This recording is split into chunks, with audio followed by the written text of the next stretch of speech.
28. Burgfest auf der Burg Neustadt-Kleve. Ihr werdet Augenzeugen der größten Hussler-Schlacht in Deutschland.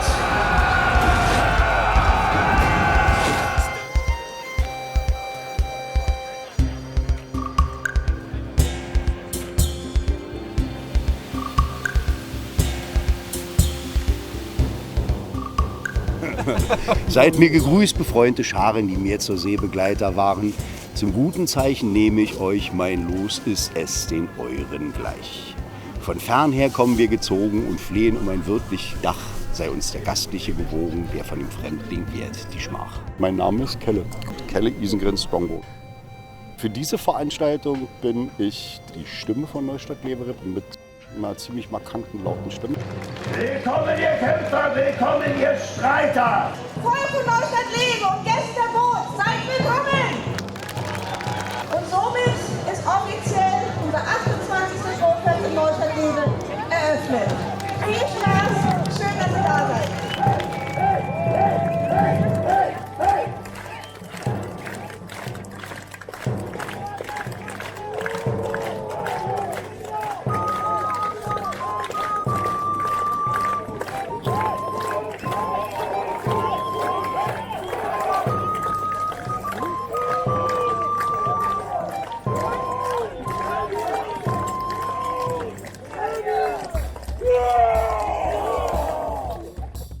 Aaron ist mein Name. Ich gehöre zu der Gruppe Isengrin, zu der Kämpfergruppe. Mein Name ist Christopher, ich bin bei der Gruppe Bloodhorn und bin seit 2011, 2012 dabei, war hier in Neustadt-Kleve das erste Mal 2013.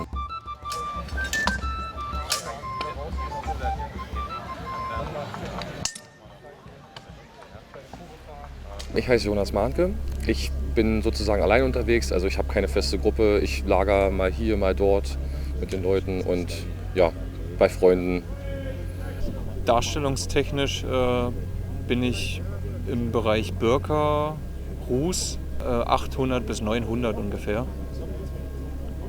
Und dazu gekommen bin ich durch meine Familie, wo ein Teil aus Dänemark kommt, also Skandinavienraum, und der andere Teil kommt aus dem russischen Raum.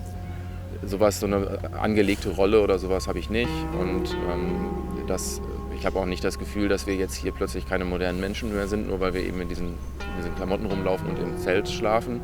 Aber es verschieben sich ja doch dann die Prioritäten und man fühlt sich dann doch ein bisschen anders. Aber ich mache da jetzt keinen großen philosophischen Überbau drüber, sondern versuche das einfach so zu genießen, wie es ist.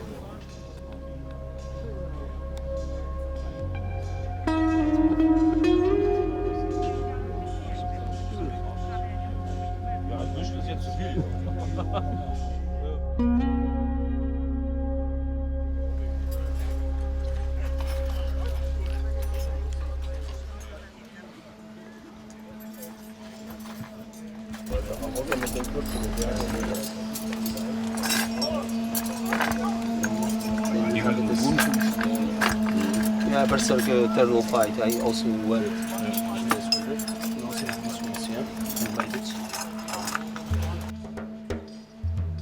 Das Interessante ist die Sache, dass Neustadt-Kleve gewachsen ist aus Leuten, die schon seit Jahren, Jahrzehnten dabei sind und von neuen Gruppen. Dass es internationale Truppen gibt. Wenn man mal eine Weltreise machen möchte, muss man nur 3 Schritte aus dem Zelt rausgehen und man ist in Weißrussland. Geht man 5 Schritte weiter, ist man in Polen. Geht man 10 Schritte weiter, ist man in Tschechien. Geht man halb über den Platz, kommt man leider dieses Jahr nicht, aber ist man nach Schweden und nach Norwegen gekommen und die Leute bringen eben halt nicht nur ihre wunderschöne Kleidung mit und ihren Kampfstil mit und auch die Rüstung und Bewaffnung mit, sondern ein Stück weit auch Kultur.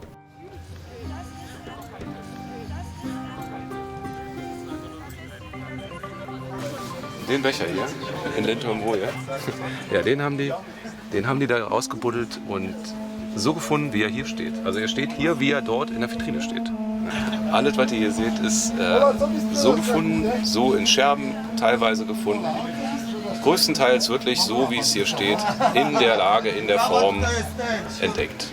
Ganz abgefahrene Formen. Becher sind deswegen so geformt, also wie gesagt, Heiterbuchfunde, viele davon, die wurden, man vermutet es, so gebaut, damit, wenn man auf einer Feier war abends, einem keiner was in den Drink mischen konnte, sondern wenn der leer war, dann hat man ihn so wieder hingestellt. Man konnte den Glas nicht irgendwo vergessen und dann hat einem irgendeiner was reingemacht, der dir was Böses wollte. Und die meisten Leute finden es schön, solch ein Glas auf dem Tisch stehen zu haben hier und sich daran zu erfreuen. Like an old waving early in the morning, and there was this lady, like a posh lady.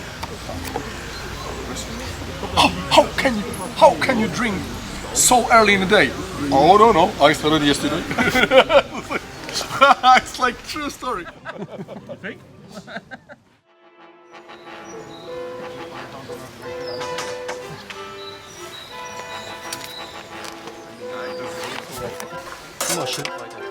Dajcie tarczy do przodu. Tarczy dajcie do drugiego. Tak, będzie szybciej.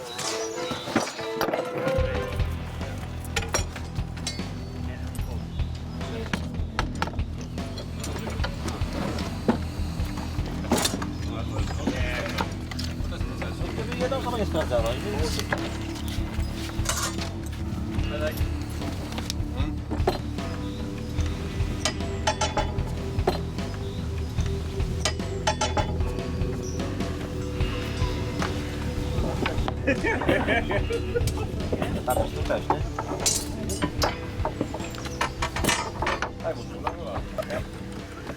Ich muss mein Schwert noch ein bisschen entgraden, dass es nicht so scharfkantig ist beim Kämpfen. Dass man dem Gegner keine Fleischwunden zufügt.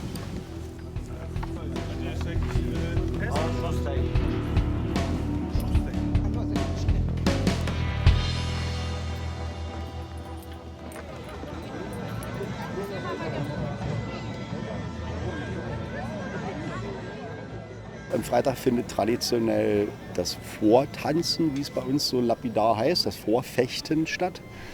Das heißt, man setzt sich in der Ausrüstung, die man dann am nächsten Tag auf dem Schlachtfeld eben halt trägt, in Trab, geht dann aufs Schlachtfeld. Dann wird getrennt, 2 Gruppen mit jeweils 10 Leuten und dann wird einfach gekämpft mit Schiedsrichtern unter Aufsicht, damit die sich angucken können, ist es safe, ist es sicher, was da passiert. Huskarl ist ein Kampfstil, der den ganzen Körper als Trefferfläche einsetzt, wo der Kopf, die Hände, der Torso, alles als Trefferfläche eben halt eingesetzt. Das klingelt, das klopft, die Leute wollen es, dass es so kommt. Ich empfinde das jetzt einen kompetitiven Kampfsport, den wir hier betreiben, wenn wir auf dem Feld stehen. Ich war schon früh ein Wettbewerbsmensch, ich wollte mich verbessern, ich wollte gewinnen.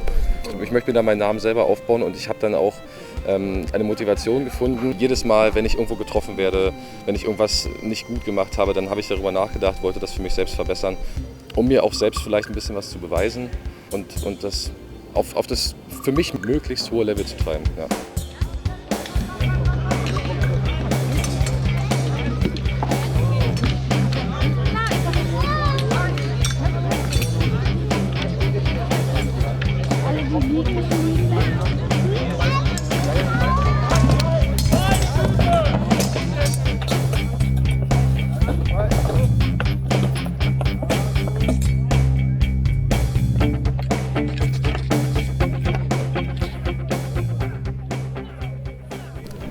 Ich gehe das Risiko bewusst ein. Ich bin schon mehrfach verletzt worden, also keine bleibenden Schäden davon getragen, aber das hat schon eine Weile gedauert, dass es geheilt ist.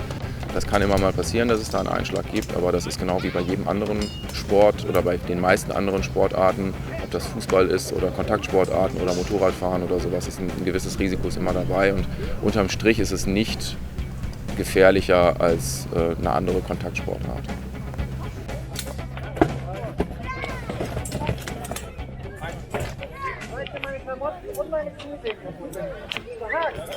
Ich bin jetzt insgesamt seit 3 Jahren dabei und das ist jetzt das erste Mal Neustadt-Glewe, wo ich jetzt auch mitgekämpft habe. Bin ohne Erwartung reingegangen. Beim Vortanzen zum Beispiel habe ich es mir sehr, sehr viel schlimmer vorgestellt. Das Aufregendste ist die Präzision, die man dabei hat.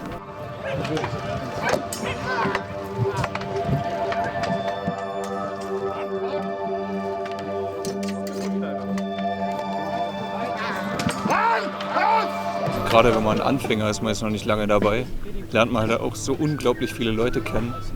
Und das ist das Schöne daran, dass man halt einfach mit so vielen verschiedenen Personen zusammen dieses Hobby hat. Hier in Neustadt-Glewe ist es ja so angelegt, dass nicht nur Wikinger und Slawen da sein dürfen, wie das zum Beispiel in Wollin wäre. Einige von diesen Rittergruppen sind hier in Neustadt-Glewe auch jedes Jahr, fast so lange wie ich hier bin. Multi-Period-Veranstaltungen, wie das im Internationalen heißt, mit Veranstaltungen von verschiedenen Zeitaltern, Wikinger, Frühmittelalter, Hochmittelalter, Spätmittelalter. Wenn das gut gemacht ist, ist das gar kein Problem.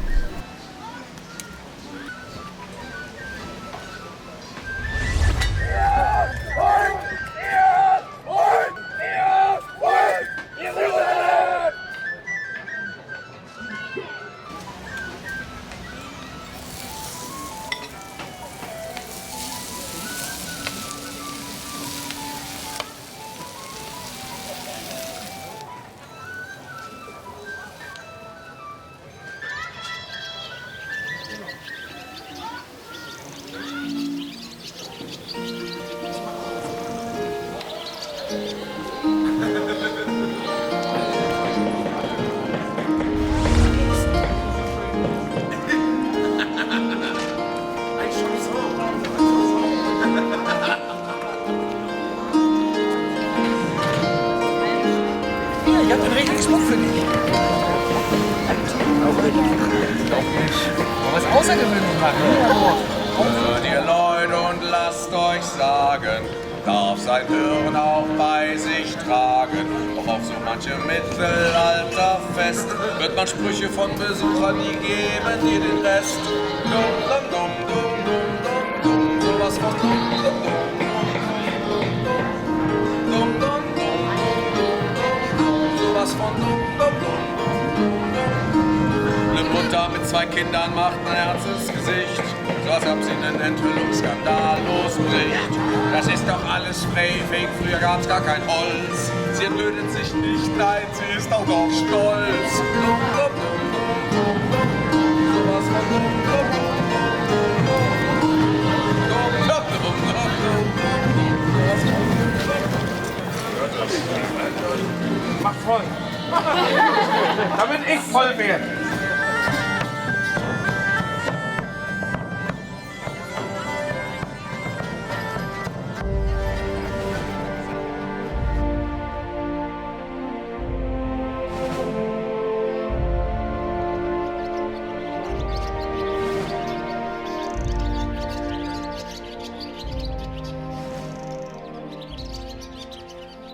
Ich habe schon als Kind angefangen, Geschichten zu schreiben für mich selber, habe dann viel für Zeitungen geschrieben und irgendwie habe ich einfach zu viel Fantasie im Kopf. Und ich bin die Autorin Andrea Estunke. Ich habe das Buch geschrieben zu Zarin und der magische Wappenring.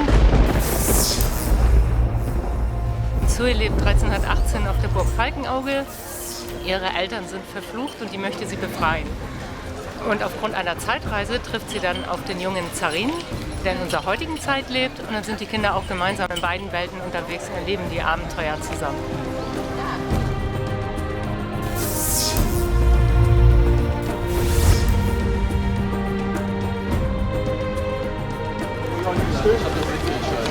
Hey, die Kids wollen ein paar Fotos mit euch machen. Also Na dann los, kommt her! Zack, zack, zack. Hannover! Die beißen nicht. Sag mal danke. Frisst nicht raus? Will es kommen? Ja, die wollen nicht mehr. wollt ihr bei uns bleiben? Ja. Ich glaube auch, 5 Jahre lang wäre ich los.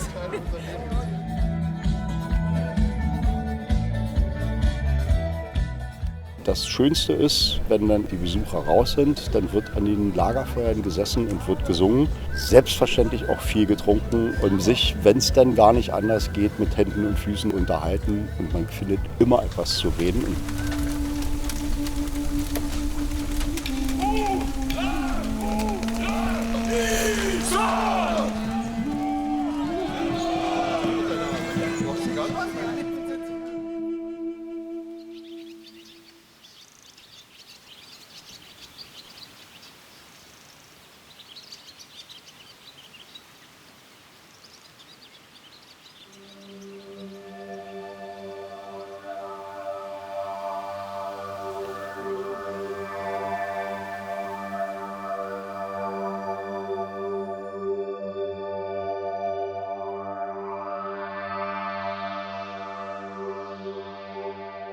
das ist ja so ein bisschen so ein Ausstieg aus dem modernen Leben. Es werden einfach Sachen unwichtig, wie morgens erstmal aufs Handy gucken. Das macht man dann eben nicht und muss erstmal schauen, dass ein Feuer ans Laufen kommt.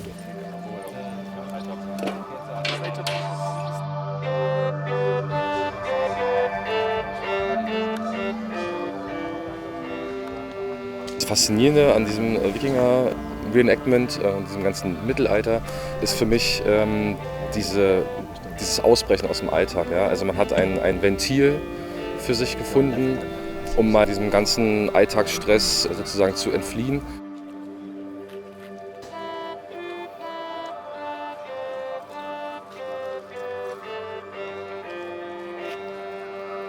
Ich habe Gott sei Dank eine Frau, die genau dasselbe Hobby macht wie ich. Beziehungsweise hat sie früher im Spätmittelalter angefangen und dann haben wir uns kennengelernt und ich habe das Spätmittelalter durch sie kennengelernt und sie hat durch mich das Frühmittelalter kennengelernt. So haben wir verschiedene Facetten derselben Hobbys noch einmal komplett anders kennengelernt und konnten uns dann auf einen guten Zwischendeal einigen, dass ich eine Zweitdarstellung im Spätmittelalter anfange und sie eine Zweitdarstellung im Frühmittelalter. Jetzt bin ich auch Vater einer 2-jährigen Tochter und auch die wird sozusagen dieses Hobby direkt mit reingeboren. Also das ist, ich glaube, für Kinder eine absolute Bereicherung.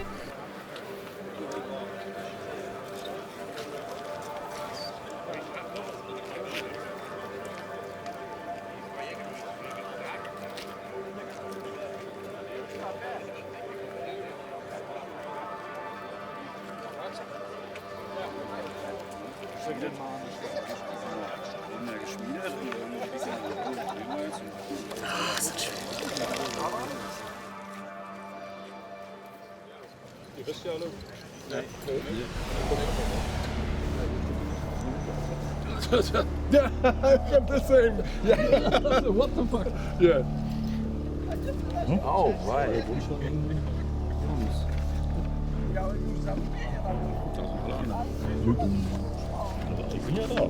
Techno-Kälte? Das wird lustig. Fuck is that? Ja, Wolfgang. Techno-Kälte. Techno-Kälte. Das ist Wolfgang. Okay. Ah, okay. Wenn er mir den Namen so ansieht. Ich habe nur überlegt, ich schreib's Wolfgang. Techno-Viking, Techno-Kälte. Freie Templer, ich weiß schon, wer das ist. Ja, ja. I'm not coming today. But my guys. Sorry. Wenn dann Conan der Barbar mit einem blanken Bienenhänder auf der Schulter und ein Schaf um die Schulter gelegt und mit Springerstiefeln, die mit Stulpen überdeckt sind, auf den Platz geht und sagt, er ist jetzt Mittelalter, damit haben wir ein Problem. Das ist einfach eine Lachnummer. Für die Leute, die sich mit der Authentizität der Kleidung beschäftigen, die in Museen gehen, die Grabungsfunde sich angucken, die nach Grabungsfunden Schmuckstücke herstellen oder Schwerter herstellen oder Kleidung herstellen. Man hat ja überhaupt gar keine Ahnung davon, kauft sich dann erstmal irgendwas und guckt, wie liegt einem das und probiert sich damit aus.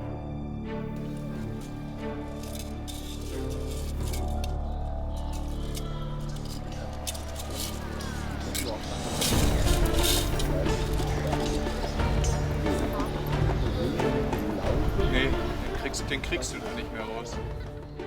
Man muss sich ja auch erstmal finden in dem Hobby. Das war gleich auf meinem zweiten Markt. Ich musste irgendwo den Anschluss finden und habe mir das erstmal alles angeguckt. Und ja, dann habe ich es ja halt gefunden.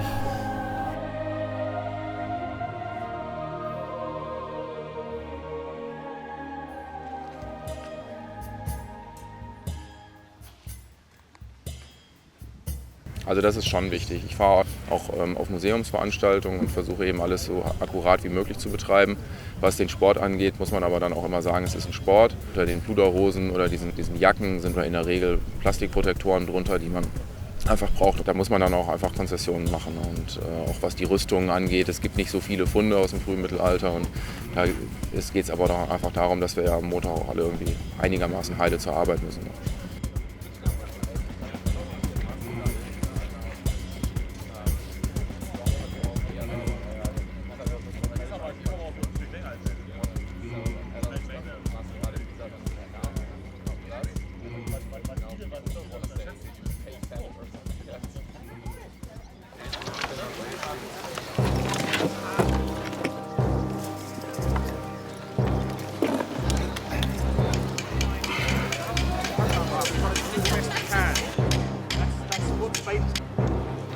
That's Wolf, Deglov and Ulblaka and Nordlag. Oh, all of us 29 total, so we are half our number. Work with your best teams, okay? Do we have any Danaxmen here? One, Danax is the best objective for a Danax is when they punch. When they push us and they punch for us, you know? Yeah, when you are doing this, when they attack us with this, you hit them in the head. We fall back, so we break the line and we open up. When they open up and they hit us, you just swing at their head. And then you're ting, ting, ting, ting, yeah? As they come through. Yeah, understand?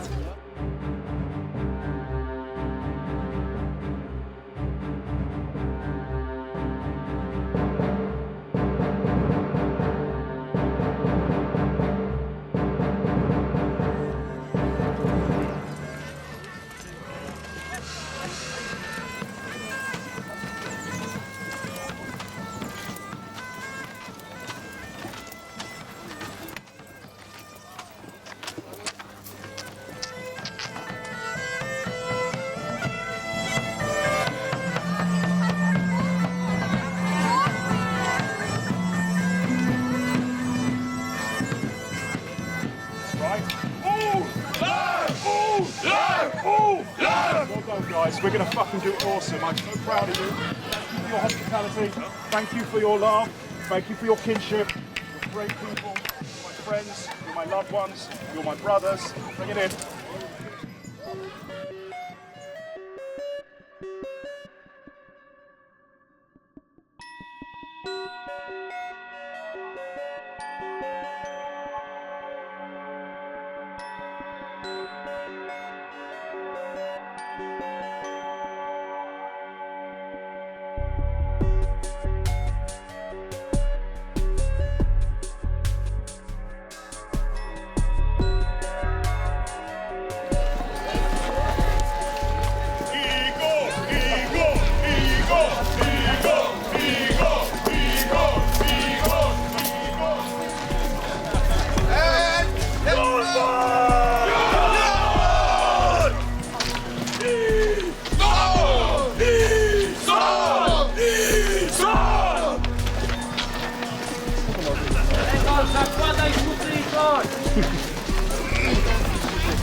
Da geht noch mehr!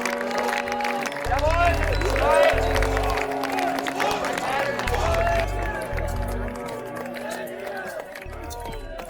Die Angreifer!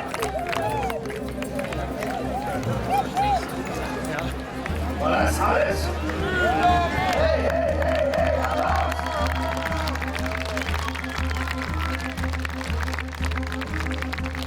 Krieger, die hier auf dem Schlachtfeld stehen, kämpfen mit Stahl.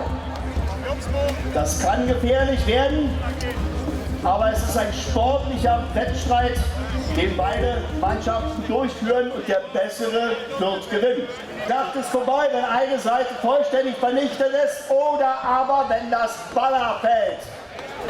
Volk von Neustadt-Kleve, die Kämpfer bereiten sich vor.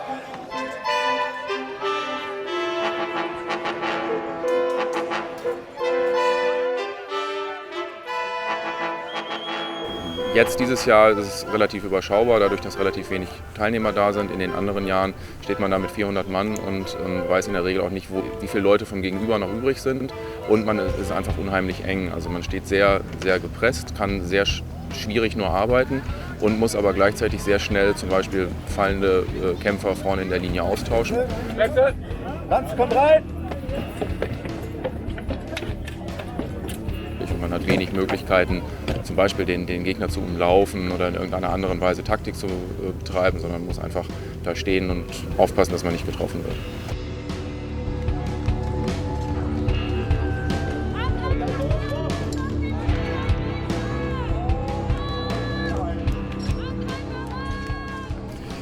Das Schwierigste an der Schlacht in Neustadt-Kleve ist, glaube ich, seine Kräfte erstens einzuteilen. Man hat 5 Runden und man möchte alle Runden mitkämpfen.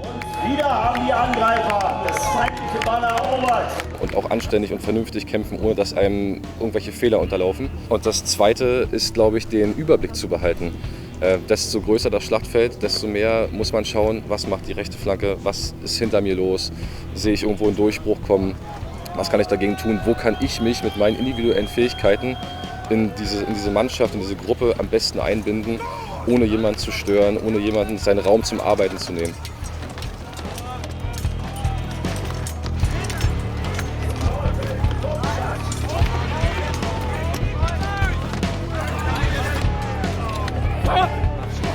Und die Langwaffen werden beiseite gelegt.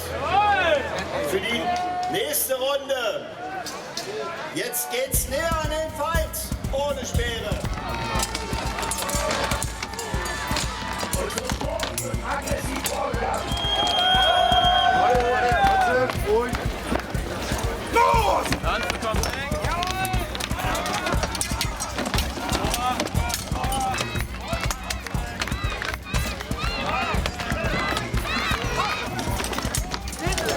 Die ganze Schlacht ist nicht abgesprochen, sie ist völlig frei. Und die Gegner, die Leute, die Kämpfer kennen sich seit Jahren. Ich finde das so wunderschön, dass das hier auf eine Ebene gehoben wird, die einzigartig in Deutschland, man kann schon sagen, einzigartig in Europa ist. Ich glaube, die schiere Größe dieser Schlacht mit 300, 400 Leuten, die treibt einen jedes Jahr wieder her. Ich bin dann im Viking-Bereich eben hängen geblieben. Das ist es. Da will ich auch nichts anderes mehr anfangen.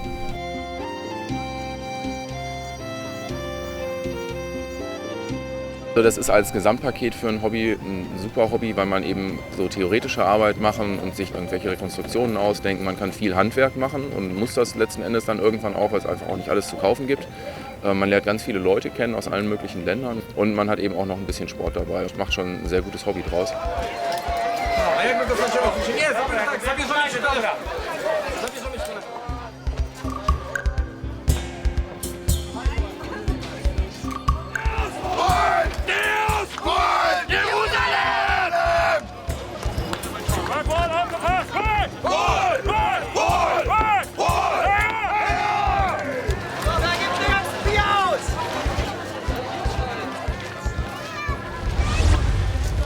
Back kills me, but I really want to fight next round.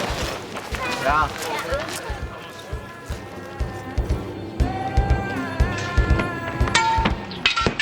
Die perfekte Stelle. Ich würde mich freuen, wenn wir morgen ein bisschen klarer kommunizieren, wann es losgeht.